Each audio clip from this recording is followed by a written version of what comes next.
Hey, what's going on, everybody? Welcome to another episode of an ongoing series where we basically take the camera anywhere we want to try to find secrets and new discoveries to some of our favorite games. And today is, in fact, one of my favorite games. It is Metal Gear Solid 3 on the PlayStation 2. This camera was provided by Withering Rooms. They're working on their own video game, so if you follow them, it would probably mean a lot to them. It means a lot to me that they made this camera for us today, because now I can look at Metal Gear Solid 3 from any conceivable angle. And, well, I won't spoil anything right away here in the intro, but I think at this point we should probably move on to the good stuff, and I do like to start with the good stuff, so let's jump into it.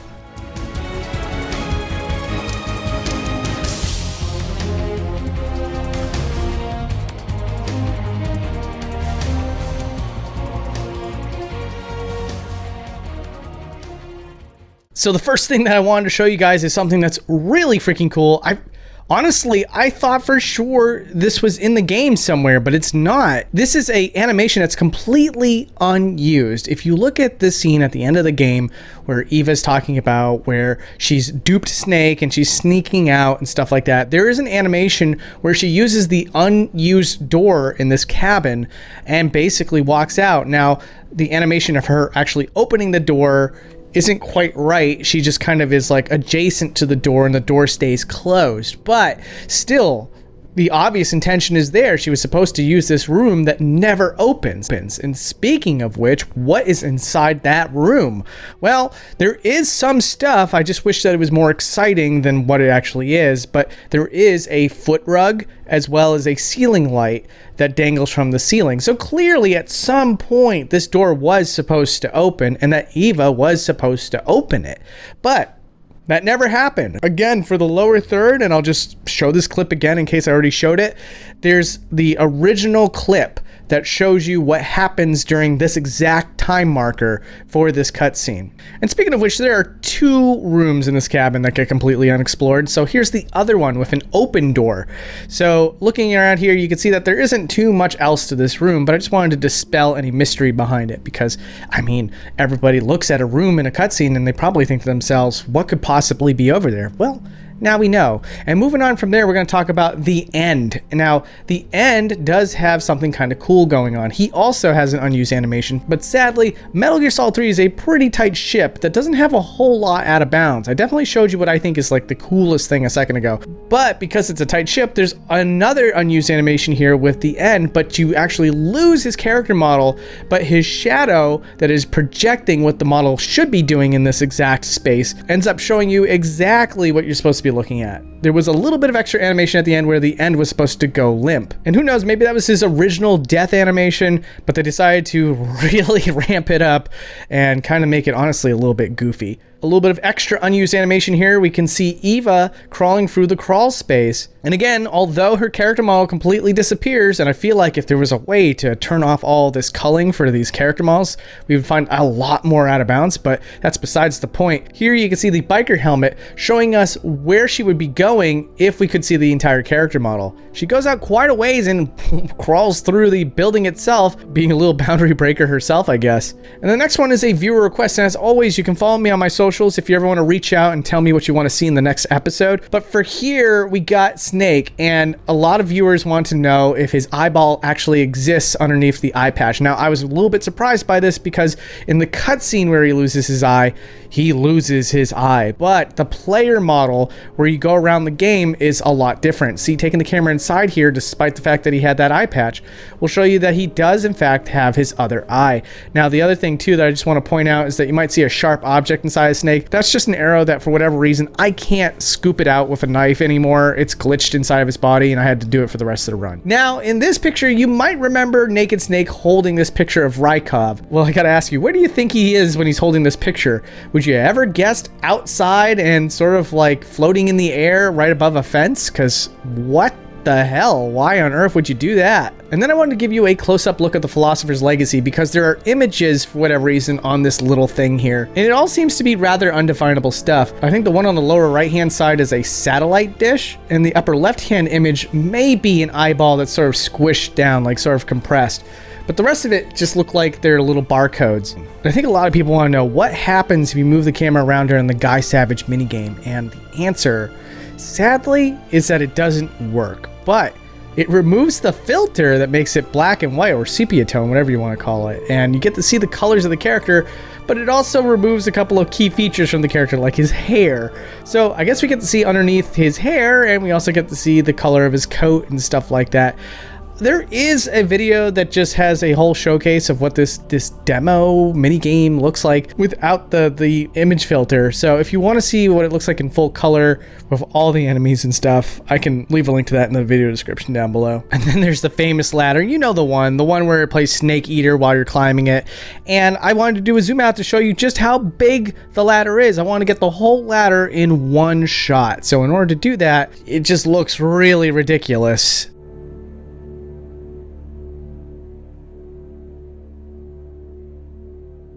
And also, I just want to put it out there that it is really fun to find out that if Snake falls down the hole from which he climbed the ladder, he does fall all the way, but he does eventually stop, but not where you might think. He does not stop at the bottom of this pit. He goes beyond that, out of bounds, and then eventually stops in the void.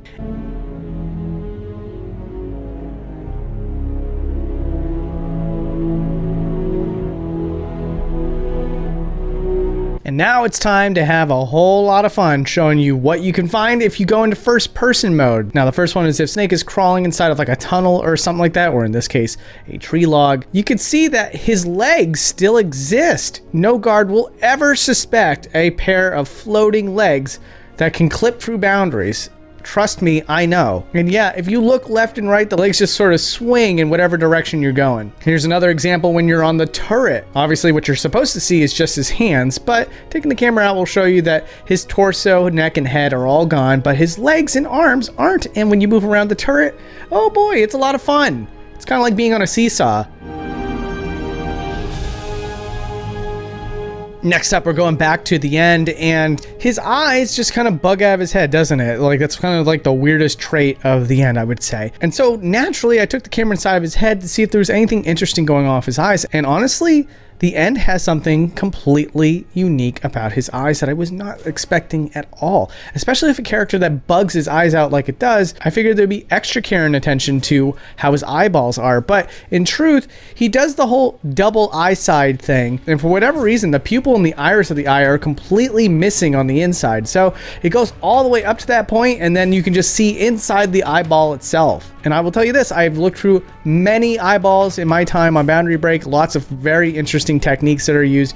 This is definitely a different one from all the others I've ever looked at. Next up, we got the Fury, and the Fury is really interesting in that there is a difference between his field model and his cutscene model. If you take the camera inside of his suit when he's in the cutscene, we can see a very detailed face with eyelashes, the whole shebang. You can even see that his eye color is blue. And speaking of taking the camera inside of things that we're not supposed to get to the head, I was really surprised by this, and maybe I just never noticed, but if you take the camera inside of the plastic bag that is over Snake's head, you can see that there's a fully modeled naked Snake head that is inside of this thing. Now the hair is a bit strange, and I'm really sorry that I can't get you a great look at this, but if we take the camera fully inside of the bag and inside the head as well, you can see all the details to his face and his eyeballs and everything. It's pretty much a snake head. Another thing I wanted to look at is what exactly is happening when characters are changing their outfit or whatever off screen. You see this a lot in earlier games, and surprisingly you see less of it now in modern games. It's kind of cool how it's evolved like that. But with Eva here, yes, normally off screen she unzips the front of her jacket, and then you get basically the iconic look of Eva. But here you can see it all in one shot, and you can really just see how the model just gets swapped out. There isn't a animation that is missing here that we could have seen. The same can be said when Snake takes off his Rykov mask, and now you can see the exact frame when the character model for Rykov is swapped in with the Snake model. And with that said, let's do a zoom out of one of the most iconic areas of the game, the bridge.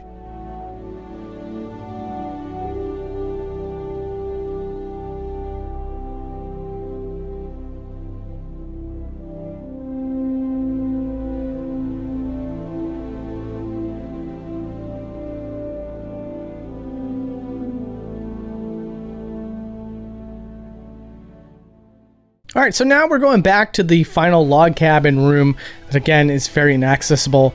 But I saw this image, this picture here on a shelf, and It kind of looks like Godzilla. Now, I know that Godzilla is referenced already in Metal Gear Solid 3, and I looked through all of the established images that are in the slide reel, and it didn't look like any one of them matched up well with this particular image.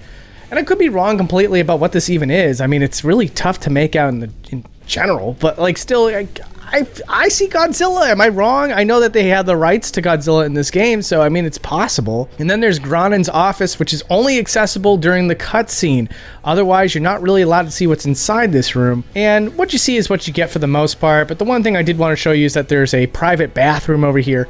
And I want to take the camera inside there just to show you that there is a sink and a mirror, as well as some shelving, but there's also a space available for a toilet, and they just decided not to make one because obviously the player would never be able to see it. What's really cool too is that after the cutscene, if you take the camera through this door, you can see that there are elements of Granin's office still rendered, but most of it isn't.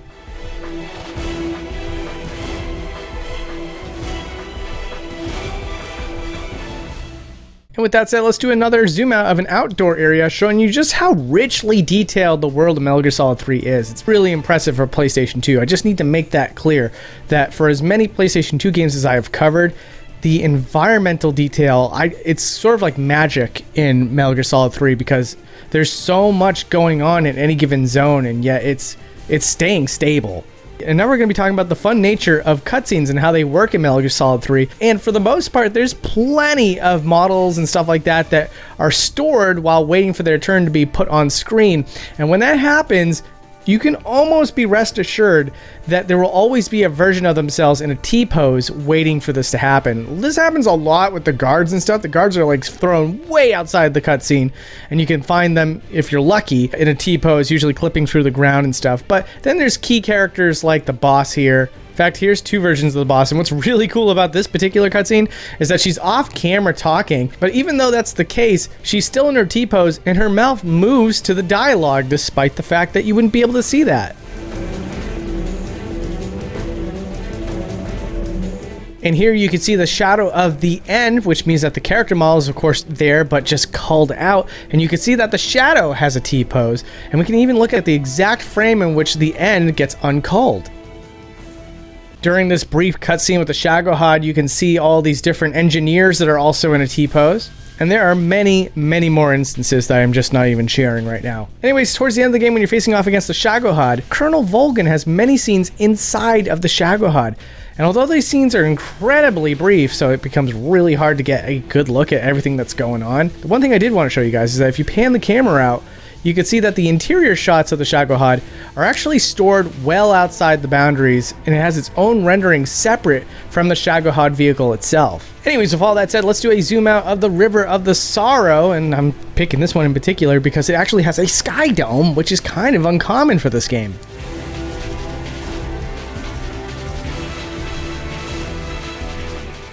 Now it's time to show you some weird stuff that happens slightly out of bounds. Like for example, these crocodiles, if you look at this crocodile, you can see his tail is buried underneath the ground and sort of has like some contortion that's a bit strange. Although you would technically be able to see this if you submerge yourself underwater during the scene with the Sorrow. Here you can see that the skeletal model for the Sorrow here at the very beginning of the game also has more details that you normally can't see, at least in this scene.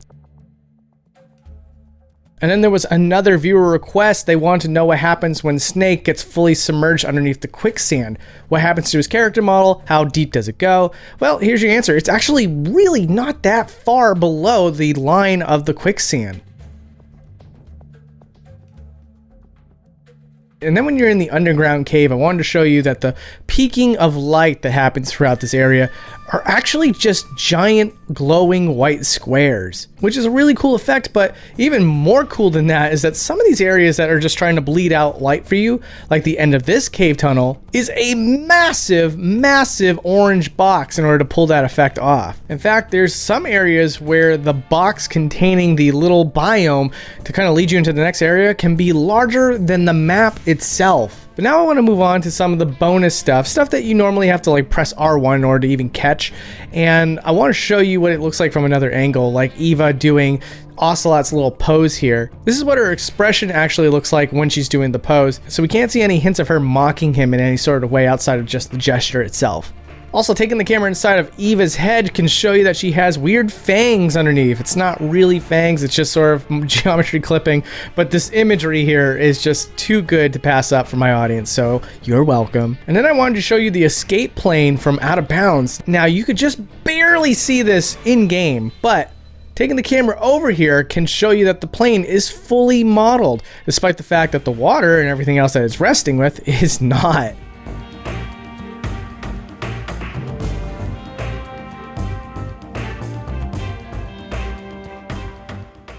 And then the very first area of the game, there is that beautiful view outside the cliff, and I wanted to show you how they pulled that off. A lot of it is just a giant flat texture, but there's a lot of tiny little low poly trees scattered all throughout this little area. It's really, really impressive. Yet again, I want to say for the PlayStation 2, when you consider the fact that the area itself also has a whole lot of trees, as well as a whole bunch of rocky terrain just to house all this stuff in. It's really, really impressive, especially when you think about all the little critters that are also walking around at any given time in Metal Gear Solid 3, which that's something I'll show you too. Now, normally you're able to see these creatures because you can collect them and they'll show up in your menu, but even in the game world itself, things like rats and birds, they all have incredible detail to them at any given time, which again lends itself so much to how impressive Metal Gear Solid 3 is as a game with so much technical limitation than what we see in modern day. Yet somehow, some way, this is all existing all in real time. Anyways, here's another little secret for you. If you went into the first person mode during this final cutscene, you can see Ocelot give you his gesture from outside the window. And if we take the camera and look at it from another angle, it's really interesting. Then I wanted to take a look at the graveyard and show you all the different tombstones. Now, the tombstones actually reuse the same texture over and over again. I think there's only like a total of 2 different types of headstones. So the first one will say Beatrix J. Nekon. This next one's a little harder to make out, but I think it says like hero, something with an L, and then USDDA watermark. Then it says US Army underneath that. Then it has the birth and death date, Medal of Honor, DBC, SE, and OLC, LM, BEM, and OLC. And then inside of the president's office, I wanted to show you that there is details that are really hard to see, like these little plaques that say history on them. Also doing a little bit of a tour around the office in case some of you wanted to get some of these details up close. And then after you blow up the Shagohod, at least you think you do, there's this exterior shot, and if you take the camera inside of the facility that houses the Shagohod, you will find one more of those units you had to explode in order to quote-unquote destroy the Shagohod. Here's something that's really, really surprising. In one of the earliest cutscenes of the game, the Fury is inside of the chopper, and if you look at him inside the chopper, you could see his face without his helmet, which is really shocking to me. And just for fun, I'm gonna let this scene play out with Snake fighting against Ocelot and his crew, all from another angle.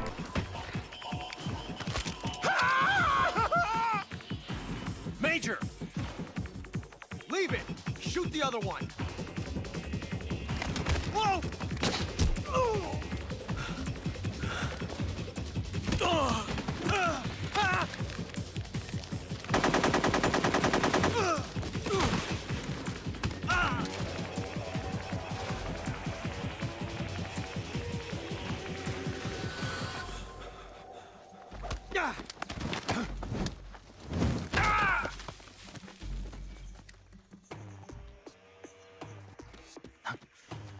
And now I'm gonna do a close-up of a leech, because why not? I've had this stuck on me the entire game, so here you go. Here's a leech that's stuck on my character model.